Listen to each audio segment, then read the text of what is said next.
The wind flicks wet hair across her face, and she screws up her eyes against the rain. Weather like this makes everyone hurry, scurrying past on slippery pavements with chins buried into collars. Passing cars send spray over their shoes, the noise from the traffic making it impossible for her to hear more than a few words of the chattering update that began the moment the school gates opened. The words burst from him without a break, mixed up and back to front in the excitement of this new world into which he is growing. She makes out something about a best friend, a project on space, a new teacher, and she looks down and smiles at his excitement, ignoring the cold that weaves its way through her scarf. The boy grins back and tips up his head to taste the rain, wet eyelashes forming dark clumps around his eyes. "And I can write my name, Mummy." "You clever boy," she says, stopping to kiss him fiercely on his damp forehead. "Will you show me when you get home?"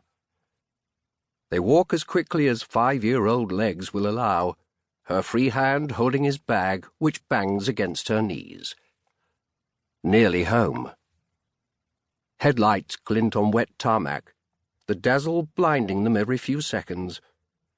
Waiting for a break in the traffic, they duck across the busy road and she tightens her grip on the small hand inside the soft woolen glove, so he has to run to keep up. Sodden leaves cling to the railings, their bright colours darkening to a dull brown. They reach the quiet street where home lies just around the corner, its seductive warmth a welcome thought. Secure in the environs of her own neighbourhood, she lets go of his hand to push away the strands of wet hair from her eyes, laughing at the cascade of droplets it causes. "There," she says, as they make the final turn. "I left the light on for us." Across the street, a red brick house. 2 bedrooms, the tiniest kitchen and a garden crammed with pots she always means to fill with flowers. Just the 2 of them. "I'll race you, Mummy."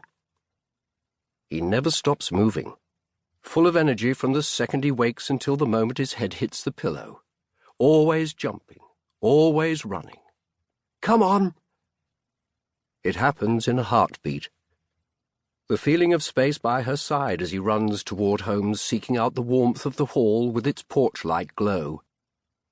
Milk, biscuit, 20 minutes of television, fish fingers for tea.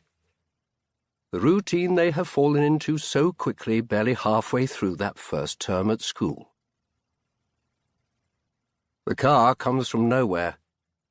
The squeal of wet brakes, the thud of a 5-year-old boy hitting the windshield and the spin of his body before it slams onto the road.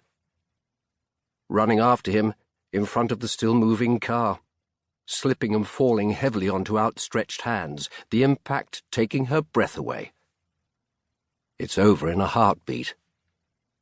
She crouches beside him, searching frantically for a pulse, watches her breath form a solitary white cloud in the air, sees the dark shadow form beneath his head, and hears her own wail as though it comes from someone else.